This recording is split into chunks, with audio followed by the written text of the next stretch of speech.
Hola, bienvenidos a Esquina Literaria. Les estoy compartiendo la lectura de este libro, Psicoanálisis y Criminología. Estamos leyendo la primera parte de este libro. Vamos a iniciar el capítulo número 1, los que delinquen por sentimiento de culpa. Espero que les guste. El sentimiento inconsciente de culpa. Según indica Freud en Tótem y Tabú, el crimen da origen a la subjetividad y a la estructura social. Asimismo, los dos tabúes fundamentales del totemismo coinciden con los dos deseos reprimidos del complejo de Edipo. Precisamente la unión originaria entre los dos mitos freudianos otorga un primer registro sobre el sentimiento de culpa. Se trata de una tensión entre deseo y prohibición, es decir, entre los deseos infantiles y la instancia parental agente de la represión. De esta forma, el sentimiento inconsciente de culpa se localiza en el campo de las realidades psíquicas y no fácticas. Del mismo modo, desde la primera metapsicología se justifica esta localización del sentimiento de culpa como inconsciente. En efecto, en su texto Lo inconsciente, Freud plantea la diferencia entre un afecto y una representación inconsciente. Esta última sigue existiendo en el interior del sistema inconsciente como formación real, mientras que el afecto inconsciente queda en un amago y no se le permite desplegarse. Ese mismo año, en el texto La represión, elabora el factor cuantitativo de la pulsión con tres destinos posibles. La pulsión es sofocada por completo, muda en angustia o sale a la luz como un afecto coloreado cualitativamente de algún modo. En síntesis, en la primera tópica, la culpa como afecto inconsciente es un destino del factor cuantitativo de la emoción pulsional, consecuencia de la represión, por algo que no se hizo y que causa un malestar polimorfo. Con respecto a la segunda tópica, en Pegan a un niño, la primera fase de la fantasía de paliza en las niñas, el padre pega a un niño. Según Freud, significa ser amado por el padre, aunque al no haber desmezcla de pulsiones todavía, a esta etapa no se le puede calificar de sádica o de sexual propiamente dicha. La segunda fase, ser azotado por el padre, es siempre inconsciente. Se construye en el análisis y es la expresión directa de la conciencia de culpa. Asimismo, la segunda fase participa del proceso de represión y produce el castigo por medio de la inversión del sadismo. El padre le pega a otro, en masoquismo, en virtud del amor al padre. Freud concluye que en esta última interviene una satisfacción libidinosa por regresión a la etapa pregenital, sádico-anal, e introduce la existencia de una juntura entre conciencia de culpa y erotismo. Finalmente se interroga explícitamente sobre el origen de la culpabilidad inconsciente y atisba una respuesta basada en la posibilidad de una formación cicatricial anudada a los deseos infantiles, que perduran en el inconsciente y conformando una instancia en el resto del yo, como conciencia moral crítica. Esa instancia es la noción de superyo de la segunda tópica expuesta en El yo y el ello, y pensada por Freud como una identificación con el arquetipo paterno-edípico, el agente de la prohibición de los deseos infantiles que, sublimación mediante y a partir de la desmezcla de pulsiones, se convierte en una figura existente encarnando el relevo del ello que tiende a la destrucción. Una parte del yo toma el lugar de la ley interdictoria, mientras que la otra continúa deseando, paradoja que Freud evoca del siguiente modo. Así como el padre debes ser, así como el padre no te es lícito ser, lo cual indica que el deseo no se extingue con la ley. En el tercer capítulo, las nociones de ideal del yo y superyo son utilizadas por Freud de modo indistinto. Sin embargo, la función de cada noción es históricamente diferente.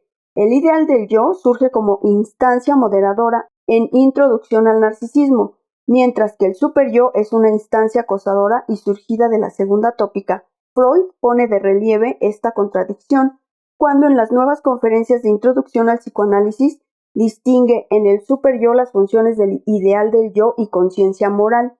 Como se apreciará seguidamente, tal distinción y superposición entre ideal del yo y superyo será retomada en autores post-freudianos al intentar una explicación metapsicológica del delincuente y el criminal.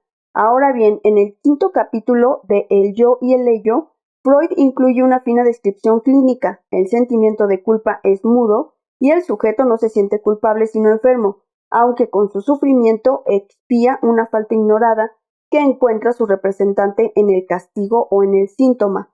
a pesar de que la conciencia lo puede hacer inocente. Así, el sentimiento de culpa descansa en la tensión entre el yo, almácigo de la angustia, y el super-yo, imperativo categórico, que se exterioriza en el aferramiento a la enfermedad desde un factor moral. Este factor moral será abordado en El problema económico del masoquismo, partiendo de la tesis sobre el más allá del principio del placer, campo en el que se va a desarrollar la reflexión en torno al masoquismo moral, cuya manifestación es una norma de conducta en la vida, hacer cosas inapropiadas, trabajar en contra del propio beneficio, destruir las perspectivas que se abren en el mundo real y eventualmente aniquilar su existencia a favor de los reclamos, renunciar a la satisfacción pulsional, en la que lo importante es el padecer como tal, más allá de la gente, el contenido o la justificación del mismo. La causa es la satisfacción del sentimiento inconsciente de culpa por mandato de la conciencia moral, que constituye el refugio del neurótico en la desgracia y en el beneficio de la enfermedad. En consecuencia, existe un vínculo entre el masoquismo moral, que no posee una zona de localización como es el caso del masoquismo erógeno, y la satisfacción libidinal, y la necesidad de castigo es la noción que Freud reconoce como más precisa para una traducción subjetiva del sentimiento de culpa. El super-yo, como sustituto del Edipo, deviene representante del mundo exterior real en las personas que encarnan el arquetipo paterno, siendo Dios y el oscuro poder del destino las figuras últimas de esta serie, que empieza con los progenitores, ante las cuales el yo se siente culpable y pecaminoso no solo en el obrar, sino también en la intención de obrar. La moral, si bien nace de la superación del Edipo, es desexualizada y termina siendo masoquista. En efecto, el super-yo es la moral erogeneizada al servicio de la pulsión de muerte que siempre encontrará culpable al sujeto. Finalmente, la tesis freudiana tiene consecuencias en la política, ya que el orden moral conectado con la satisfacción libidinal y la pulsión de muerte produce una ruptura con el pensamiento antiguo y moderno con respecto a la autoridad del bien.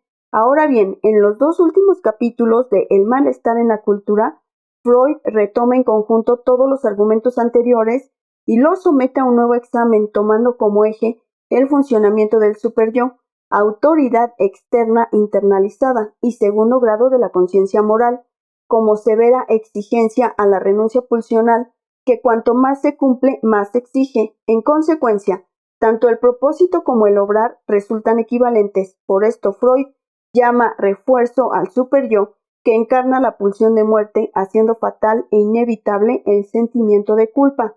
Patología de la ley enmascarada en la conciencia moral, que se alimenta de la renuncia y el sacrificio. Valga la redundancia en el malestar en la cultura, la renuncia al goce de la pulsión como estrategia de la civilización y la moral profundiza las exigencias del superyo, y paradójicamente en eso consiste el malestar.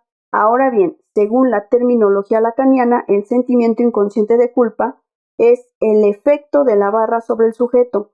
La palabra es una infracción originaria y el deseo siempre resulta culpable. No obstante, en su conexión con el goce, se agrega otro valor. No solo es la falta del debe, sino también el plus de haber, que implica una satisfacción en el sufrimiento, designado por Freud como masoquismo primario. En efecto, cuando el sentimiento de culpa, como división subjetiva, aflora en la experiencia analítica, atestigua en el sujeto neurótico una satisfacción pulsional y la causa del deseo. En consecuencia, la segunda tópica freudiana revela esencialmente que el superyo no es el garante del orden y la justicia social, ni la censura, como argumentaba la filosofía política jovesiana y roseniana del pacto social. Asimismo, manifiesta la utopía de una justificación nacional del castigo con basamento en el contrato social al estilo de Beccaria. La ruptura freudiana supone un más allá del principio del placer como la ilusión del bien y la moral de la ley para fundamentar una regulación política totalizadora y sin interés patológico. Así, el logos de la ley universal o una teoría general de la prevención resultan fantasmas que esconden el plus de goce de la pulsión.